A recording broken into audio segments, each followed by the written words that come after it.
Hi there, and welcome back to another episode of the Humans and AI podcast. This is the podcast where we dive into the real-life stories of the top leaders and entrepreneurs within the artificial intelligence, high-performance computing, and data center space. These people truly are at the top of their game. We're going to have honest and authentic conversations with all our guests. We're going to chat about their career journeys, the highs and the lows, and even the lessons they've learned from the mistakes they've made and the victories they've celebrated along the way. It's all about sharing their experience and their knowledge and how they see the future of the space they're in. So if you're looking for practical advice from people who've walked the same path as you, or just a little inspiration, you're in the right place. We're going to be dropping new episodes every Thursday, so make sure you stay tuned and don't miss out. Well, thank you very much for coming, Karl. Really appreciate it. Good to see you. Yeah. So hopefully you didn't find it too difficult to find. No. Actually, I know the area quite well. Yep. Yeah. Brilliant. Yeah. Well, you're here. Yeah, there's the Fox pub around the corner. I know that pub. So, yeah. Fantastic. Well, look, for the benefit of people that are listening, do you mind just giving an introduction who you are, your current role, where you work now, just a high-level helicopter view. High-level helicopter view. And we'll go to the rest later. So I'm Karl Havard. I'm the COO of Nscale. I've been in the industry too long, but come from the cloud side, so ex-Google, ex-AWS, and find myself jumping into the generative AI boom, which I think most of us that have come from cloud or come from the DC world, that's the way everything's going. So we're all naturally going in that direction, which is very exciting. So it is a really exciting space. Like you, I came from the cloud. So private cloud, then public cloud, and now obviously in this Gen AI space as well. And it's fascinating. It really is. So, but obviously there's a big history with yourself. So you weren't always in tech. So it'd be good just to learn a little bit more about who you are and your background. Yeah. That got you to here. Let's go right back to probably the first gig. I think it wasn't a traditional one for everyone. Oh, I used to wear green. Yeah. Well, it's funny you say it wasn't tech, but I worked 10 years with tanks. Yeah. Right? Which from the outside looked like big heavy lumps of metal. Mm-hmm. But interestingly, there's a lot of technology inside them. And I was an electronic and communications engineer, so attached to a couple of cavalry regiments. Tank regiments. Horses are no longer the way to go to war. Not that old. No. Maybe look it. But Royal Hussars and Queen's Own Hussars I was attached to. And in between, there was a small unit called 2ADS I was linked to as well. So, yeah, fun times. I mean, I learned a lot about life in that time. Also learned a lot about technology and how, I guess, military technology always finds its way into, it seems to be a precursor to what happens in civilian life, as I call it back then. So, like communications, TCP/IP, the wireless protocols, etc., all found their way quite quickly into the working world as we know it, as well as encryption and all those sorts Very of much, things. mainstream technology, essentially. Exactly. Yeah. So obviously you left the army, obviously technical skills, leadership skills, all those different things you learn, and obviously I come from an army family, so I do know all about their sort of different styles and what have you. And then you went into, was it GE, I think? Yeah, so GC. So General Electric company, subsidiary of that. Yeah. So moving from, I guess, wearing green into freedom to wear what you want, to grow your hair if you wanted to, and into a world of it was two things. It was building management systems and warehouse management systems, which interestingly translates quite nicely from how a squadron of tanks will work. The same electronics, same principles are then applied about, how the heating and lighting and all that work within a large complex of buildings. I remember working at the NEC, probably being my first engineering gig there and making sure all those units were being managed correctly, the energy was being managed right, the light levels were being managed correctly. Got early access to some gigs, so working away and hearing ELO playing on stage and a few others. So that was fun. But I soon realised that after about 2 years of being an engineer, the company car I was driving wasn't as good as the sales guys. I was going to ask you, how did you make that transition and what the reason was? Well, it's funny because I was sort of found myself in the R&D part of GC and bringing new products to market. But I'd be the guy rolled out to sales meetings that would understand the technology. And I used to watch that unfold, a few meetings. Like, there was a big British gas site up in Loughborough that we won. And being part of that whole process, and then looking at the sales guy, who was great, and I'm sure he did a lot of work, but he pulled in a very nice commission check associated to that. And I'm not driven by money in any way, but it's a level of fairness, right? Yeah, no, of course. Effort reward. And I thought, interesting, I could probably do what he did. And so there was internal recruitment, as there was. And this regional role in the Midlands popped up, and I put my hand up for it, went through the process, got selected. And that was my move into the commercial world. Oh, wow, right, crikey. So you started off there. So, and was that like what was a sales engineer type thing? Or straight account target, yeah. So it's moving from really R&D engineering straight into a commercial role, which is a bit of a leap of faith from GEC. But I guess I was able to communicate. Yeah. 2 ears, 1 mouth, listening and all that sort of stuff, find solutions. So, yeah. And do you think that came from, obviously, your army days, that communication sort of skill set, or was that just naturally, obviously, who you are? I don't know. It's one of those things where, do you communicate naturally from being, from childhood upwards, or do you have to learn that? And I think the army definitely helped, because going straight in to the military, doing my electronics, etc., and then going to cavalry regiments. So there's a lot of history of cavalry regiments. When you go into the mess, you've got stuff from the charge of the Light Brigade in the mess, the silverware, the colours and everything. And you then get people that have come out of school early, like I did, who maybe want to drive tanks, or they may want to do something like the electronics and do the 3 years to get to that point. Or they come from a family heritage where their father, grandfather, great-grandfather have always been linked into the regiments. They'll come in as a commissioned rank. And some of these, have blue blood running through their veins. So you do get to learn to communicate with every single level. And I found myself in some fascinating discussions, out in the Ulu, sitting next to someone that you've never really known properly, and them talking about their background and heritage and how they were on the balcony at the Silver Jubilee and all those sorts of things. So naturally moving into sales, people buy from people at the end of the day. I think so, being able to build that rapport. It's also not losing who you are. Yeah. So not trying to put a front on to be able to communicate with the different types of people, because, excuse me, itchy nose. But, you sometimes see a chameleon type approach where people, which is naturally adapt to the situation, but maybe become something different than themselves. It's sort of shadowing, and it's not necessarily authentic, isn't it? No, exactly. So I'm always keen to ensure that, never lose who you are, and always try and stay true to yourself, but also, communicate effectively as well. So you obviously moved in sales, I'm sure very successful at that, and then you also quite early on in your career, if memory serves, started your own business as well. I did, yeah. I mean, a number of things, actually. I mean, you've read my CV or LinkedIn profile. I had a little bit of a look. Came prepared. So moved from GC and then into another auto data capture, it was called back in those days, Symbol Technologies, in a more senior sales role, and that was fun.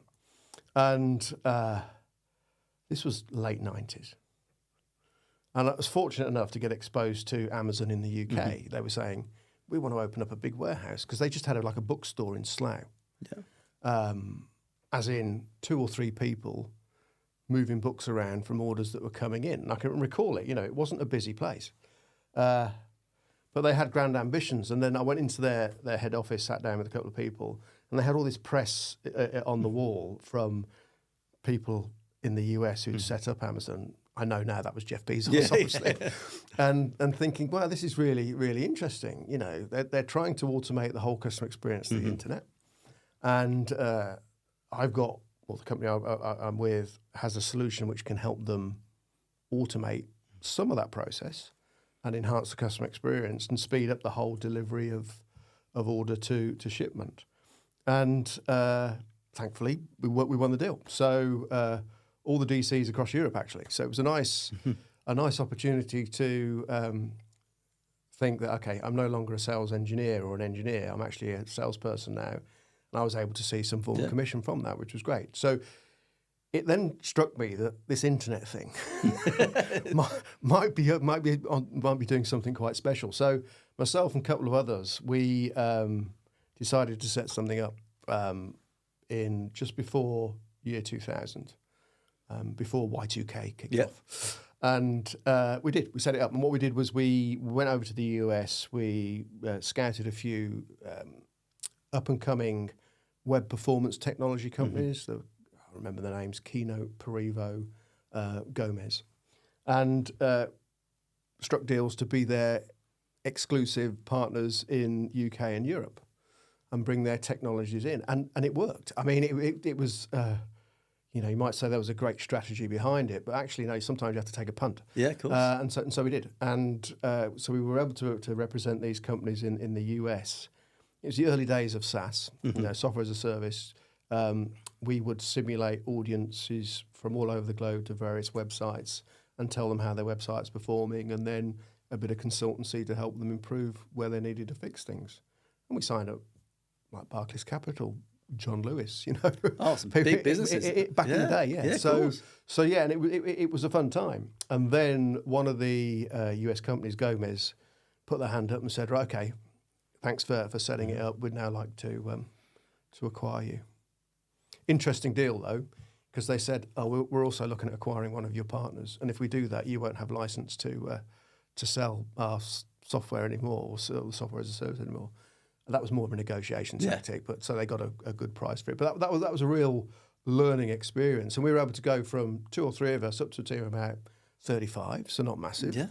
And then when we were acquired, we had then the US funding come in, and then we acquired another small company, and we got up to about a team of about 100 spread across Europe. For your first sort of foray into entrepreneurialism, it was quite a success, really, to be fair. And it was never my ambition to do that. It was just seeing what was around and the opportunity at the time and say, okay, this sort of makes sense. And these guys probably know what they're doing. So and I trusted them, obviously. There was good 3 of us. And that helped a lot. There was one slightly more seasoned than myself and the other guy. He had some funding as well. That was me. I put a little bit of money in. And then the other guy was more of a technical consultant, which was a slightly different skill set to what I had. But together we were able to make it work to a degree. So I mean, obviously to build, to recognise a gap in the market, build a company, sell it. You then stayed on a little bit longer. That was naturally just, that was always a bit, and then you knew you were going to go, I suppose. Yeah, I mean, it's a case where, I guess like most organisations when they're acquired, and we were nowhere near IPO level. Yeah. Just tiny. But to be acquired by an incoming organisation who knew us, there was like an element of goal setting for the next 2 years. You can't just take your money and run. There's a set of performance barriers we need you to achieve, which we did. And at the end of the 2 years, I thought, okay, that was great, learning lesson, and then went off and did a few other things. That's when I set up on my own then. But the reason being is because I thought got a taste for it. Sorry, got a taste for it. Yeah. Well, actually, it wasn't chasing money or anything like that. It was always trying to be on the edge of things. So I felt, my history, left school at 16, okay, did the electronics apprenticeship, which was like an HND equivalent. HND, have no degree. And then moved into, did what I did. And I thought, I need to do something more academic. I need to be able to say, okay. And I don't know, this is probably an insecurity thing, right? Where I felt the need, I needed a piece of paper to prove that I was intelligent. Yeah. And I don't know if other people feel that as well. By the way, I've missed my wife out completely in all this, because I met my wife whilst in the army, so she was always behind me, backing me all the way.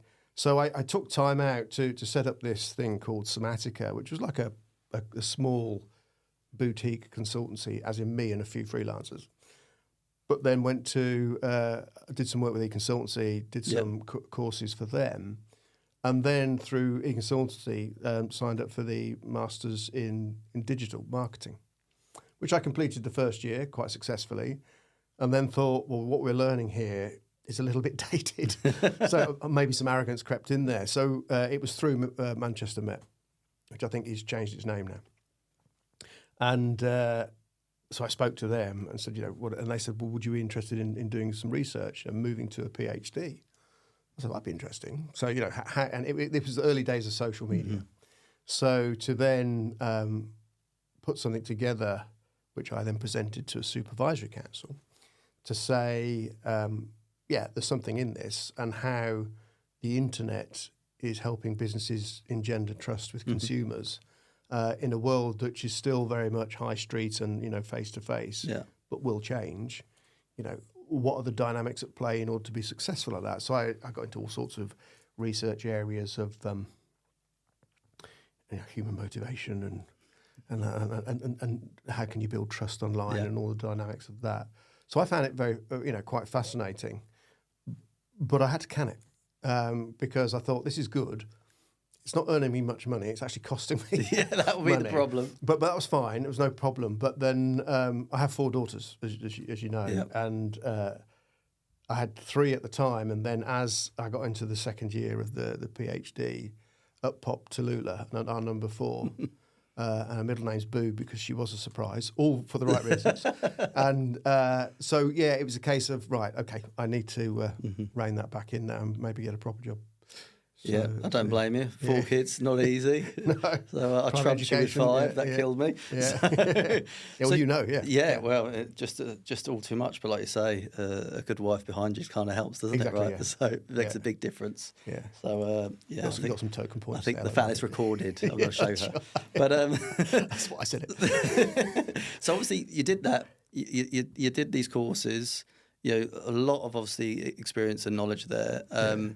In terms of them moving in, you really did move into cloud, didn't you, as well? So. Well, yeah. In an indirect fashion, actually, I was went to a fairly sizable, not a top 4 consultancy, but a digital consultancy, which is global, but with its heart really in the UK, that wanted to move in to be a true digital advisory. And it's interesting, the word digital kept getting bandied around then, and it's a case of, what is digital, but basically it's everything. It's full stack technology, everything from the CX all the way down to the back end servers and the cabling, etc. So the consultancy was split into several lines and verticals. So the horizontals were your IT, your operating models, your security, etc., etc. It's a horizontal expertise, and then the verticals were the industry sectors. And I sat at an intersection of the digital and more the consumer facing business. So I led a practice there, which was good. But it was that got me connected because cloud was emerging at that point. Yeah. So that was what got me connected to the likes of Google and AWS, Microsoft to a degree. And it was great working with organisations like that, being a partner to them, really supportive, making you really think big. Yeah. Which it's interesting so we were put on a level playing field with other big consultancies like Accenture, Deloitte, etc. So it was nice to be seen as the company, but also as an individual, as a voice in that sort of same arena. So I really enjoyed that, and then had the opportunity to join Google, which I did. So that's one to have on the CV, isn't it? Really, it's an interesting place. Honestly, it's. They have a process you have to go through, like all of the clouds, and because obviously I was ex-AWS as well, but Google is quite different in its approach. It's more personable in its recruitment. So it checks you for obviously subject matter skills, but once you tick that box, then there's a whole range of other things you then have to go through, and you go through.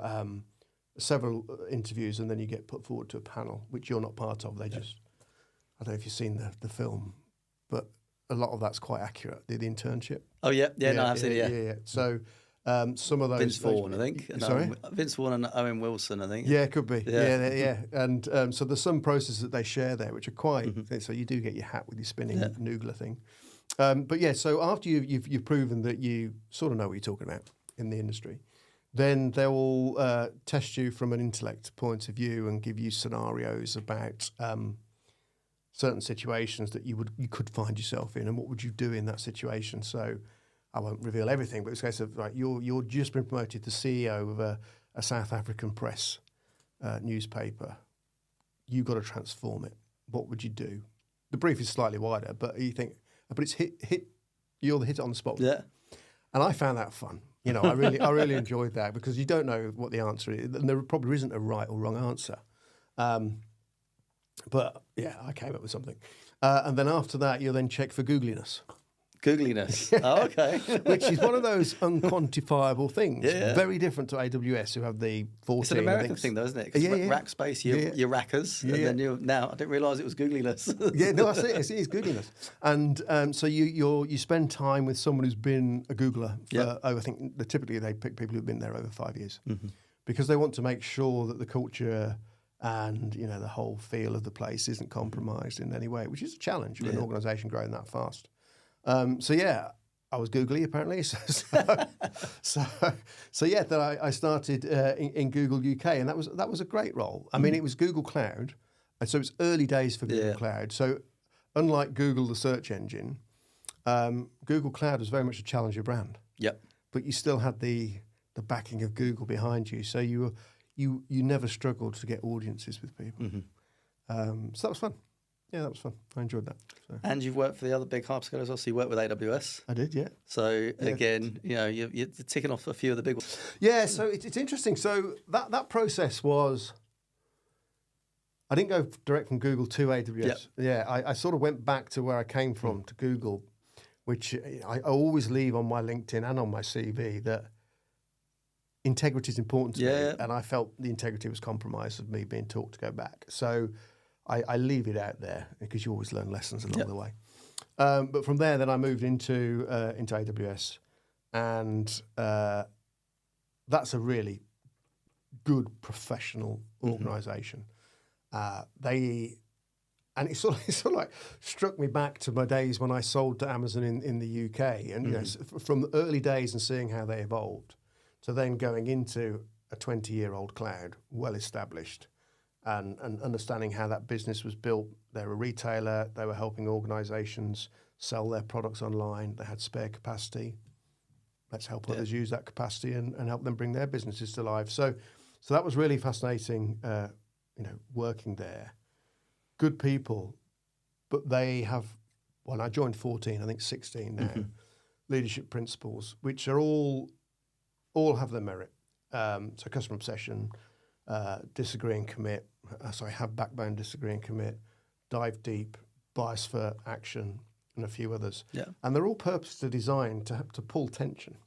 Yeah, of course. Because if you go down one, you'll be neglecting others. So it's very cleverly constructed. And the two more recent introductions were about, because of the size of the organisation, AWS has a duty to the planet and want to be the best employer, but also do the right things for the planet as well. So that's good. And I was in a position where I sort of EMEA-based role in AWS. AWS is a very US-centric organisation. So we were building out the EMEA side, and I sort of managed the Accenture relationship in certain areas across various countries in EMEA. So, and that's, I guess, obviously all those experiences, working for the Googles, working for the AWSs, working in consulting as well, and building out alliances. Obviously, there's a lot there. Plus, with your history there in the army, I suppose now you find yourself, if we skip straight through to today, in your first sort of COO type role. Yeah. I guess obviously all of that's what's shaped you and equipped you for this job now. Well, I guess it depends on how long you want to work. I mean, I would say it's about time, right? I should have achieved this earlier because I'll go into equivalent organisations I'm now, and the CEO is probably 20 years younger than me, and all credit to them for getting to their first. But yeah, I think like most CVs, it's never a straight line, is it? You don't plan it. I mean, if you go back in time, you are trying to plan it, but when you look back in time, the reality is it's not planned at all. So, but you try and write it so it looks cohesive. So yeah, I'm really excited about where the industry is. The emergence of generative AI, a couple of years ago, what we're trying to build, and hopefully drawing on some experience and skills that I've learned to help shape, a fledgling organisation. A well-backed organisation, a lot of smart people, but it does need a little bit of rallying together, clear vision, purpose, get everybody firing in the right direction. So we'll just give a bit of an overview about Nscale. Yeah. What Nscale is, what your role is. Yeah, okay. So Nscale, probably most people haven't heard of it as yet, but we are building out, I'll say, a purpose-driven hyperscaler for generative AI. Yep. So everything we're doing is engineered for generative AI, and that's everything from the build of data centers all the way up to the software that can optimize your large language models or your multimodal models. So, and there's a lot in between, right? Yeah. So it's not just building a data center, it's picking the right location, making sure you've got the right renewable energy source, the right water to cool. Ideally, if you can do that in a 100% renewable way, brilliant. Low PUE, so managing it efficiently. Then getting the right infrastructure in place with the right low latency of networking in order to help organizations train or tune or infer their models, which at the moment is predominantly NVIDIA because of where the market is. But the good thing about Nscale is we've got a strong partnership with AMD as well. Yeah. So we are linked to their developer cloud, but we're also a partner of NVIDIA also. So we're sort of agnostic to organizations that want to do something in generative AI. Then on top of that, we've got the skills and the software to orchestrate, the training and the moving of models around. So, we use Kubernetes, Slurm for scheduling. And on top of that, we're building a marketplace of other software as well. So the term that has been used internally in Nscale is fully integrated vertical stack. Okay. Yeah, not catchy, right? And I'll be shot for this. I think we can use a better language which is more understandable because where the market is today, you've got all the model makers. You've got your Llamas, your Anthropics. Gemini obviously looked after by themselves, Google, and but you've got others like Mistral, Aleph Alpha in Germany, a few others, who have got great brains, great ideas, know what they want to build. So whether it is to do with large language, whether it's to do with software development. There's another company we're working with called Dua, who are looking at mapping the whole weather movement across the globe, humidity, temperature, air pressure, even movement of oceans in order to find good energy sources. Oh, wow. So great organizations, doing good things, but they know exactly what they want from a technology point of view. Yeah. So because they just say, we don't really want to achieve, so we know what we want, so give us that, right? And we'll sign 3 years with you. That's today. The market is going to change quite quickly when enterprises like traditional organizations figure out what they need to do with generative AI. At the moment, everyone's focused on, well, we do need our own more effective, call it chatbot. Which chatbots have been around for years, but with ChatGPT and I'm a big user of Claude, which I think is great. I remember you saying to me actually. Claude. It's very, very good. And people will want to bring their own data to the party, have their own private Gen AI cloud, and use it for their own benefit. So you imagine a global organization that's got its own information that it needs to keep secure. But it wants to enhance the employee efficiency by sharing information and being that central font of all knowledge. That's where I think enterprises will move. And we're starting to see it. But when we do that, those organizations are not 100% sure what they need. So that's why we're offering full stacks. So we can offer them the software capability to be able to deliver against that. So, and that's when the market will get big. At the moment, I don't think the market. I know there's a huge hype around it, but the market is purely with the model makers at the moment, and this land grab for GPUs is going on. But the market, as in the value that Gen AI can really bring, will grow next year. Yeah, things like say just the land grab for GPUs. Yeah, is that a real challenge for you guys, or is it really just something to navigate? Really. It's interesting, actually. It's on one hand, it is difficult, but when you build relationships up with the likes of NVIDIA and AMD, and you can explain and demonstrate what you're trying to build, they're thinking, "Wow, okay, then there's something here that we'd like to partner with you on." And I think.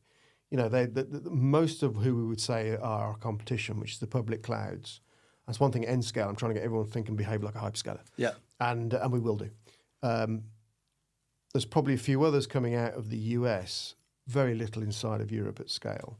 So that's where we see that as an opportunity, and the likes of NVIDIA and AMD see that too, and therefore the challenge to get hold of GPUs, not that they prioritise or deprioritise, they just know that they would like to introduce to their customers who need what we can offer. Yeah.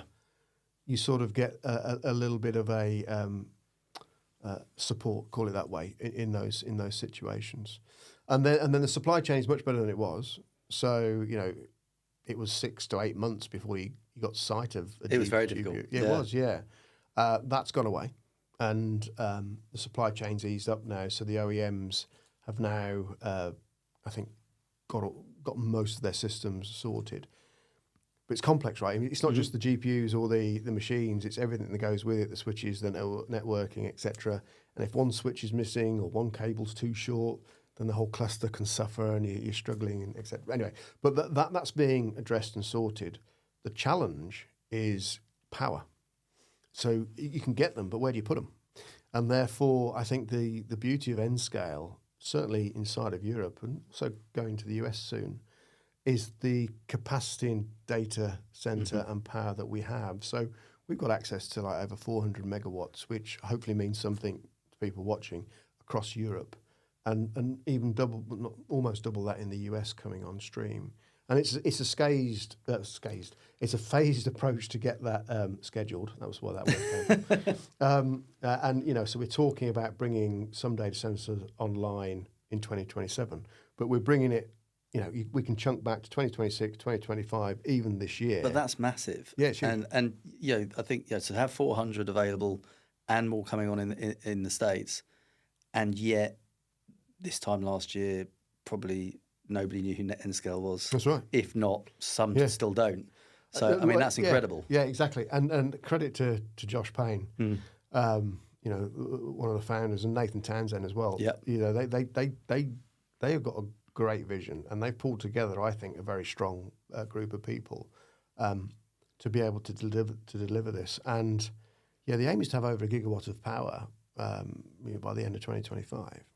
And that's shows you're serious, force to be reckoned with, a good solution. And obviously building those relationships with NVIDIA and getting that right, getting the value prop right, so they want to be introducing you to the right people. Yeah. Obviously, it all gives the foundation for a good business model. It does, and of course, you need the right investment as well. Yeah. So that's the other thing I want to say. We have got very supportive and credible investors who are all keen to see this accelerate.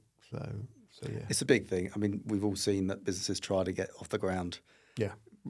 Fundraising is a full-time job in itself, a very stressful one. Yeah. And you've got to have that credibility around that solution, that service, and to want to invest. So obviously you're 2 months into the journey, I think. Yeah. I think according to your LinkedIn, August, I think. About that, yeah, on LinkedIn. So you're there. So obviously you were brought in as a COO, working closely with Josh and Nathan and the team that are already there now. And you mentioned it's about getting everything clear, and you want them to think like a hyperscaler. Yeah. I mean, what from an operational point of view to mature what is, you would expect to be a relatively immature business in terms of its tenure. What's your next sort of challenges to get it into the business it needs to be? Yeah, I mean that's a good. I mean, if I'm honest, there's a brand building to be done, and I think we've got a good sight of how we want to do that. So, getting visible out there, making sure that our, not just logo or taglines, but making sure the values that we stand for are being portrayed into the market. So that's one thing. We're not too worried about contracts, if I'm honest. We're not too worried about bringing customers in. We're doing two things. I mean, our go-to-market is pivoted from what it was, and it's through partners and alliances. Yeah. So there's go-to-market partners who have the skills, a bit like consultancies. They've got the skills, they've got the customer contracts. They don't have access to generative AI power. They could typically go to the existing public clouds, but if they want sovereignty in Europe, they want to do it in a 100% renewable energy way. They want to hit those sustainability targets, be transparent about it. they want to create their own bespoke GenAI private cloud for the customers, their options are very limited because you won't get that from AWS, Google, or Microsoft. We can offer that. The other thing we are offering is the ability to white label. Okay. So, which is something which some organisations who have a great proposition, they've got a limited capacity, have the demand for more, but just don't have access to it. They haven't got the power to do it. So we're happy, and we've got several conversations underway to be that white label partner behind the scenes, and that's helping us reach different geographies across the globe as well. So that's really helping in several areas. So to answer your question, because I've diverted there, the biggest challenge is engineering. Yep. Is getting this stuff delivered on time, running as best as it can, and the team we have is they completely lose me when I get involved in conversation.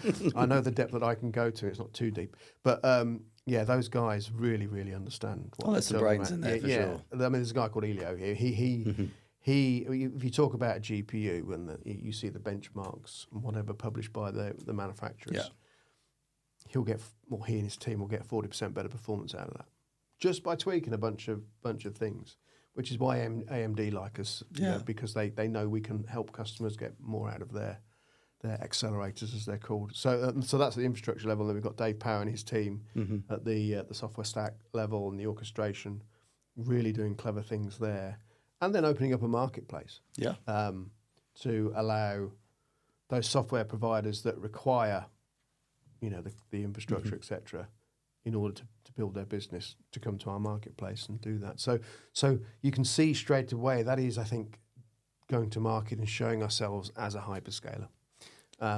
And everybody's is starting to move in that direction internally, which is good. You've got to get everyone on the same side, for sure. Exactly, and but the harder thing is for, as to your point, who's Nscale? We need the market to say, oh right, those guys. So it was interesting to see after we did the Edge Summit, AI Edge Summit in San Jose last week, and then there was some press picked up, and Nscale was included in a list of AWS and CoreWeave. There was one sentence from, I think, Data Center Magazine. It said AWS, CoreWeave, and Nscale. Okay, you're in good company. Yeah, exactly. Very good. Yeah, and that's the thing. That's one of the measures, isn't it? When you're in close proximity or in the same sentences of the companies you're aspiring to be like, then you think, okay, you're in the right. You're gonna see people do a few Google searches, just checking. Yeah. Very curious. Don't know that one, but I mean, and that's fantastic. And I think, so obviously you've got your channel, you've got your clear plans. You're going down the channel route. What do you think is going to be the biggest risks into actually achieving those goals? What are the obstacles you've got to navigate? It's a good question. I mean, there's always the risk of supply chain and RMA issues, but we've got the right SLAs and support mechanisms in place to address that. I guess it's where the market is going to head. So in order to counter that risk and not throw everything into the NVIDIA basket, although NVIDIA are a great company and we're very happy to work with them, we want to be agnostic. So as well as AMD, when the market sort of moves into enterprise and the buyers switch to more inferencing as opposed to training, there will always be training because that's how the models will improve. But organisations will want to take advantage of that, include their own, and then serve it like ChatGPT inferencing. Then that requires a different mix of config. So there is a risk to the market there because if you've built your business in a fixed DC, GPU heavy for training, then that may not be fit for purpose for inferencing case studies. So in order to counter that risk, what we acquired an organisation called Container, which is a self-contained, purpose-built container for generative AI. And that allows us to configure the right infrastructure within it. It's all built with direct-to-chip liquid cooling inside the power. And it can be shipped, either we can keep it on our side or it can be shipped to our customers' premises if needed. So, and then ideally plugged in with the right energy and away it goes. So we can actually customize the architecture, specifically for an organisation, call it a private Gen AI cloud, and then locate it at the edge wherever it's needed. And I think if organisations just stick with fixed DCs, they'll miss that opportunity on, because the closer you can get to where the data is, obviously the faster and quicker you can do things. And data's just everywhere, right? So it's hard to locate where the right point is. Typically, in a secure environment on premise in an organisation, and that's a USP as well, compared to the public clouds. So that's the biggest risk. We need to dial that up and get that up and running. But I think we've got some time to. Yeah.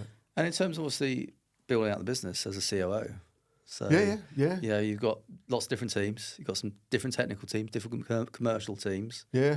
How do you build that sort of culture and get those people together? Because it is new. So it is. It's, I mean, having learnt a little bit from startup communities in the past, but also taken some good things from the existing public clouds. I've never been a COO before, as you know. I've been more commercial, but I think where we are as a business is there is probably a higher commercial slant to my role because we've got such good operational people already in time, so that helps me. But to your point about how do we shape that organisation up, it's very much along the lines of getting the right people, the right DNA. At the moment, I think we've got great DNA actually, but we need to add in certain areas. And when I say DNA, I don't mean expertise, I mean mindset. Yeah. The would you trust them with your credit card? That type of thing. And at the moment, I think there's some work to be done because we've got some gaps. And the first hire, as you know, was a VP of HR. So I'm pleased we've now been able to secure Nicola into the team, and she's got a job on her hands to try and standardise everything. Because otherwise, if we didn't, it would become the Wild West. No salary bands, no job specs, no clear guidelines, etc. That's number one job. Not that we want to go over process. We just need to set some key elements and portray the Nscale values as well. And the values are important, obviously. Yeah, they've got to be clearly defined, and you say they're probably in that DNA. So you just need to sort of do a bit of self-reflection to work out what they are, perhaps. Yeah. But obviously the new people coming in, and now with new leaders, with Nicola yourself, how do you define what a good person looks like? That fits. You're not googly, so what fits Nscale? And what's the framework? Because you can get the best technical people, you can get the best salespeople, but if they don't fit in the business, there's a couple of elements here, and I know what you're alluding to. There's a bunch of qualities which I think you inherently look for. Yeah. And you're a dad, right? You've got 4 daughters, and one thing I'll always say to my girls is always be yourself. And I think I alluded to that earlier. And don't try and be something you're not, because that is so and that points to being authentic and genuine. So that's aspect. And then there's the other element of integrity, and that is one of the cardinal sins that I don't like is, in order to win the deal, it's perceived that salespeople will say anything. Yeah, that's probably 70% true, but it shouldn't be right. I mean, if you can't, if you put yourself in the customer's shoes, and you're desperate for something to be fixed, and you need a specific solution, and you'll set the expectations that we can do that and we can do it really fast, but the reality is the salesperson, or the representative of the company knows that they can't be done in any way. Typically, it's always deadlines that are missed. Then, for me, that's low integrity, because you're going down a path where you've got the eyes on winning the deal, but you're winning it under false pretenses, really.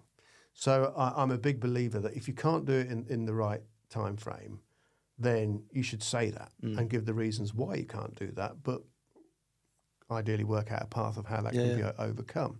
But never set the false expectation that, we can deliver now, when reality is it's still 6 months away. Because I've been on both sides of that. I learned very quickly in my early days as a salesperson not to do that because I ended up. It just doesn't work. I mean, ultimately, if you put the customer first and that's front and center, then you're usually going to muddle your way through and you'll be fine. Yeah. But if you start thinking about yourself and what you need and your needs, then ultimately that relationship's going to be soured. Yeah, exactly. And you do see people in this industry because it is the next industrial revolution. Yep. You know, it is changing everything we're doing, not just in business, but as normal human beings, on the internet. So it attracts people who want to make money fast, and therefore some of those are good people, some are not, and therefore I'm a big believer that as we grow Nscale, we find the right people with that high degree of integrity who are in it for the right reasons. So as well as, growing the business, which is key, but growing the business in the right way, in an ethical way, in a sustainable way, but also helping customers in the same way as well. And not that we're all here to ring the bell at the New York Stock Exchange, which is not a motivation or shouldn't be.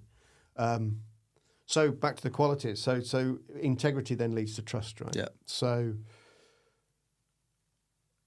and you just reminded me that I've pulled out 2 AWS qualities there. So customer obsession is number one. And the business, as well as the other 15 LPs, is built around that. And I totally subscribe to that. The other thing is build trust. Yeah. That is another LP. And without it, you're nothing as a business, you're nothing as an individual, right? So trust, I think, for me, on an index level, trumps performance. And what I mean by that is, and this is what I think you're alluding to others, there's that SEAL Team 6. Yeah. Yeah, Navy SEALs. Simon Sinek talks about it. It's never a shame they pull from British military, from the SAS or, parachute regiment or whatever, because they've got good stuff going on as well. But so he talks about the metrics about performance on the battlefield to then who you trust in the situation, and that the selection process for the Navy SEALs would say, we would actually pick someone we can trust better than a top performer in the battlefield. Because if you look at a top performer that's got low trust, where are you going to be? You know what I mean? Take it off the battlefield, look at it in the work environment. It may be someone in a sales team who's knocking it out the park, quadrupling their target every year. But how are they achieving that? Is it to the detriment of others in the organisation? Is that preventing others in the organisation flourishing? Is that encouraging people to leave the organisation because even though they're doing the numbers, they are not the right fit or showing the right values for the organisation? So I would sacrifice people like that to people who you can trust. Still need to perform well. You don't want to hide trust. They've got to be coachable. So exactly. Yeah, exactly. That's it. Exactly, that's coachable. So if they've got the right mindset, a growth mindset, they've got the right levels of integrity. They're great communicators.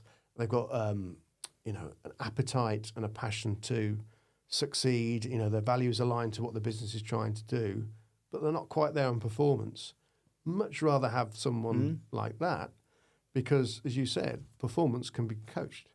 Absolutely. And I think what's fascinating, obviously, being a recruiter, so placed, God knows how many people have placed over the years, and actually working with different managers, it's a skill in itself, is identifying talent. Yeah, it's a big skill. And so many managers don't know how to identify talent, how to interview, how to screen, and then also how to look after them when they come in. Yeah. And so much time is wasted either looking for talent or actually just not looking after talent. Yeah. And you get that right, then that's half the battle. Exactly. Yeah, it is. And if you get it wrong, it's expensive too, right? Very. Yes. Time, money, all of it. Your fees. My fees. My very, very economical fees. Yeah. No, you're right. Getting it right is probably the biggest challenge, I think, in a fast-growing business. Yeah. It's something which is difficult to do, which, you rely upon gut feel, and how do you quantify gut feel? It's difficult to do that. But if you've got several people that you know in the organisation who share the values of the company that you respect, etc., 2 or 3 people like that in the interview process, all coming together afterwards with a decision either way, I think is a good And I think, as a founder, Josh has done a great, it's another thing he's done really well is bringing that very solid core senior leadership team that then filter that down. Yeah. And if you get that right, which it appears to be is the case. And he has no ego. That's the other thing. He's very humble. And, he's been hugely successful. He will continue to be hugely successful. But he's brought in people that he knows he can learn from, who are smarter than him in the room in certain areas.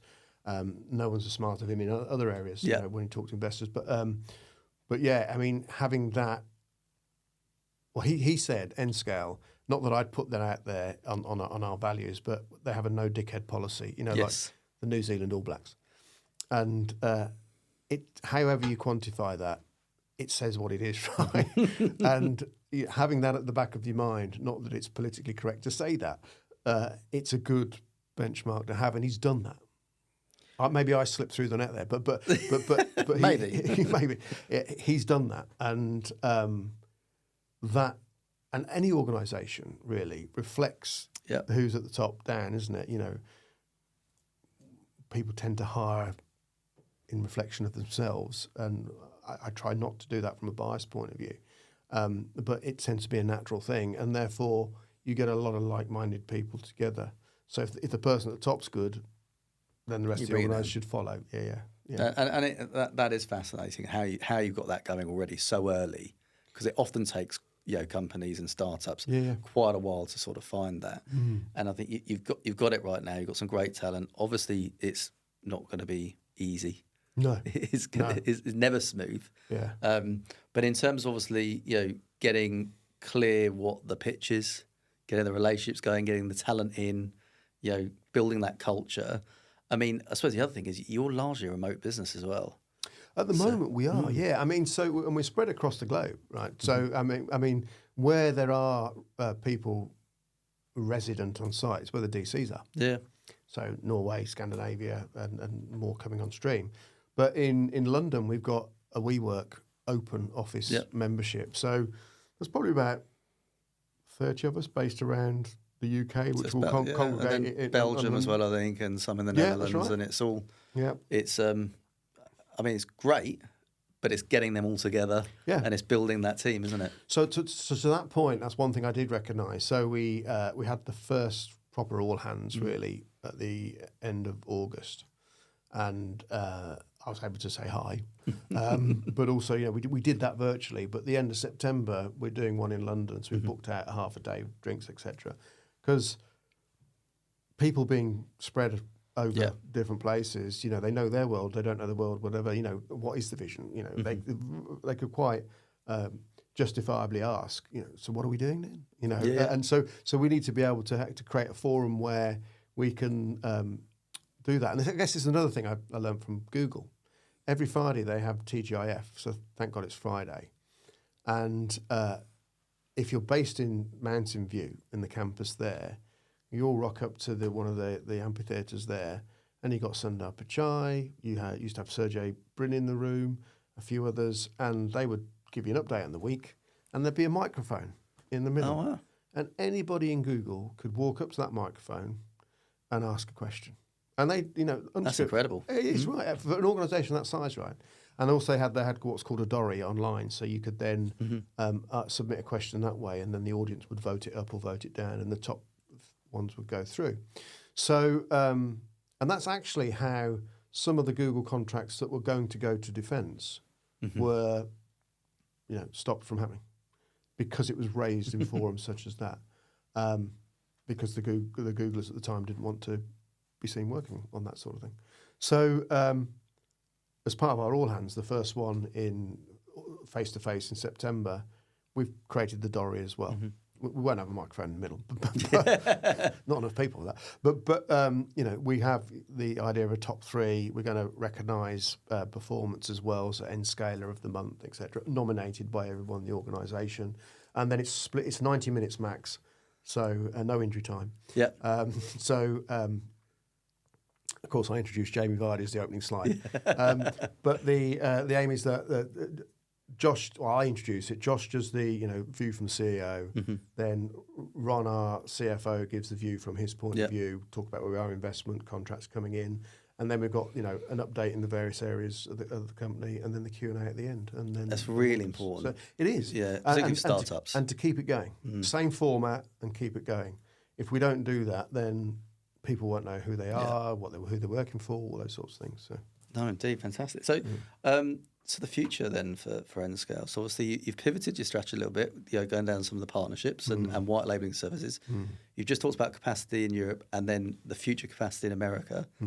Where's it going? Or is that not defined yet? Yeah, I mean, it feels like we've got a good tailwind with what we have, which we'll hopefully be able to announce at the end of the year, contract-wise.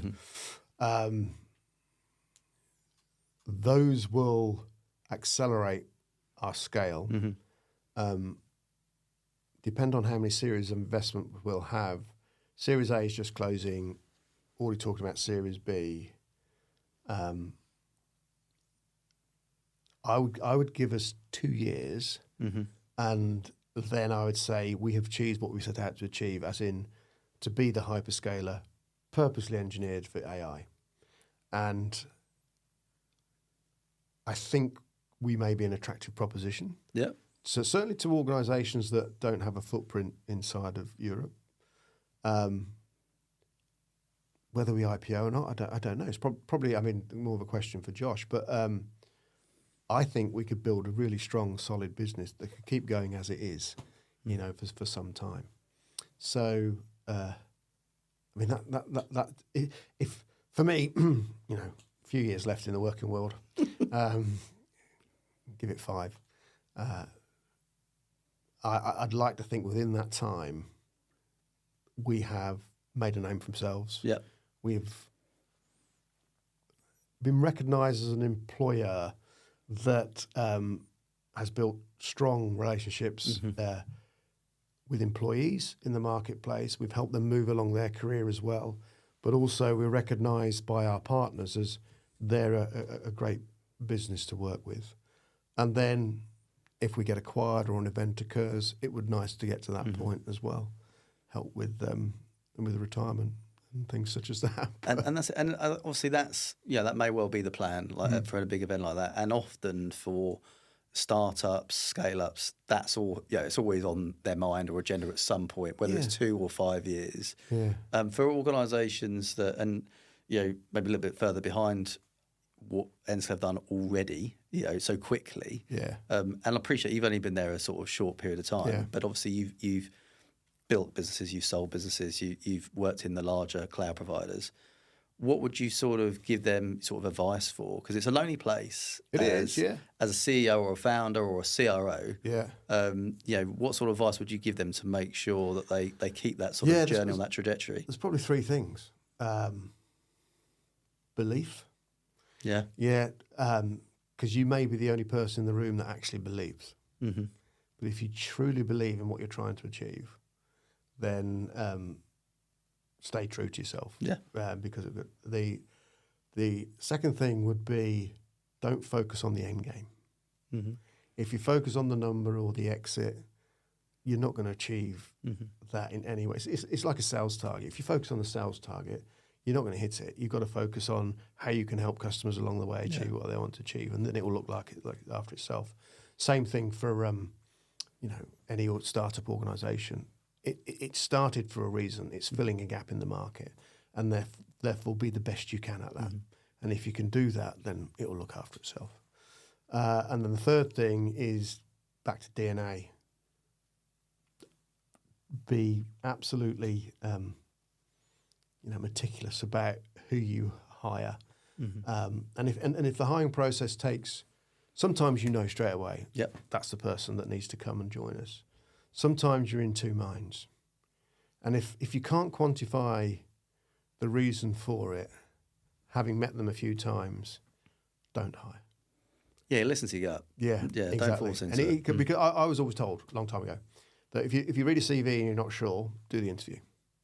But if you've done the interview and you're not sure after the interview, don't hire. Because it's not right for them, and it's not right for the company. Yeah, you can't convince yourself. No, exactly. And you can't, because interestingly, people, when they come to interviews, will try and say the right things to get the job, right? That's the game we play. Isn't it? Yeah. Selling yourself. And it is a game. That's why I think, trying to get under the skin of that and drawing out the right human qualities is key. And whether you do that through psychometric testing or whatever you can, but there's nothing better than face-to-face, dialogue and interaction, verbal and non-verbal. And therefore, if it doesn't feel right, there's a reason for it. So don't hire for the sake of it. And also that I would include people who come with reputations as well. So people who come with great reputations in the industry, check them out. Absolutely check them out. Yeah, often it's not always as it seems. No, exactly. So, yeah, exactly right. Yeah. And just before we finish up, so obviously the industry is evolving crazy. It's generative AI being as new as it is. You said yourself we're at the early doors. This. Yeah. What's your sort of thoughts on the industry, where it's heading now, and how do companies prepare for that? Well, I would love to see someone like Tesco's or Greggs or or a mainstream retailer come knocking on our door and say, I want to achieve this through generative AI. Now, this is no slight on those organisations at all, but I don't think the mainstream consumer-facing organisation, even financial services, life sciences, I think, are more advanced. Manufacturing is definitely more advanced, but the mainstream hasn't picked up on that as yet. When they do, they'll need a lot of help to get the most out of generative AI. So I think there's an element of people like Nscale, the public clouds, to help deliver what those organisations want to achieve by partnering with organisations that have the skill set. So it wouldn't be Nscale's intent to build out a professional services organisation with consultancy skills. Some people may be thinking about, well, maybe we should do that. But there are very good organisations out there already, the GSIs, who can do that. So forming strong partnerships with those and help them deliver to the mainstream traditional enterprises achieve what they achieve is key. I honestly think that's still about 12, 18 months away. Yeah. But probably in 6 months' time you'll see it starting to happen. But from what we're seeing in the market, everyone is still wanting to build the models. That will rationalise. That will shake out. There'll be a few, like the mainstreams, like the Metas, the Googles, etc., the Anthropics, will become the norms. There'll be a few specific industry ones for software development or whatever. And then everyone else will draw upon those models, bring their own data, and then achieve what to achieve. But there'll be a more bias towards bringing expertise to the table. Yeah. Certainly an exciting time to be at Nscale, by the sounds of it. Yeah, I hope so. And for anyone that might join.